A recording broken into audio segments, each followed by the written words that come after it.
March 22nd, 2022, New York State Governor Kathy Hochul used $850 million taxpayer dollars to help build a new Buffalo Bills stadium, with the rest being privately funded by the NFL. She stated that this was going to be good for job creation and revenue growth for the state. My question to Governor Hochul is why didn't you think of ways to invest that type of money back into the community, with an emphasis being placed on a continued initiative of improving the lives of everyday New Yorkers, both intellectually and financially? That would make a whole lot more sense. Why not use $850 million to build resource centers for the youth across the state? A project like this would create jobs for construction workers within our state, along with the jobs that will be created to help run a facility like this. And in turn, a project like that would actually be a return on the investment of taxpayers living in New York.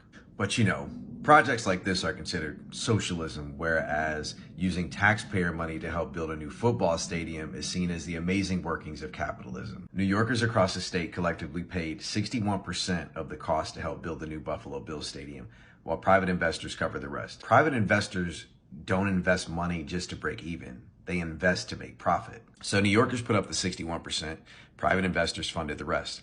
But they get to make continued profits based on attendance and concessions. For New Yorkers, there's no return on investment. And politicians who make decisions like this always cover up the negative implications of an investment like this by screaming job creation. But you want to talk about the financial implications of providing the MTA with the guaranteed subsidy that would help replenish the deficit, decrease fare evasions and tickets, and also provide yearly financial relief to New Yorkers who solely depend on taking the bus. This would also provide the MTA with the opportunity to reallocate productivity hours of MTA officers by placing them in the subways and off the buses. This would then negate the need for police officers down at the subway station and hiring Alliance security guards to guard the turnstiles. Governor Hochul, you haven't really done anything substantial to want to make New Yorkers re-elect you. You just haven't had anyone worthy of challenging you. But the New York governor primary is next June, and your Lieutenant Governor, Antonio Delgado, is kind of looking like the better option. So as a New York taxpayer, I think it might be in your best interest in looking to negotiate with Zoran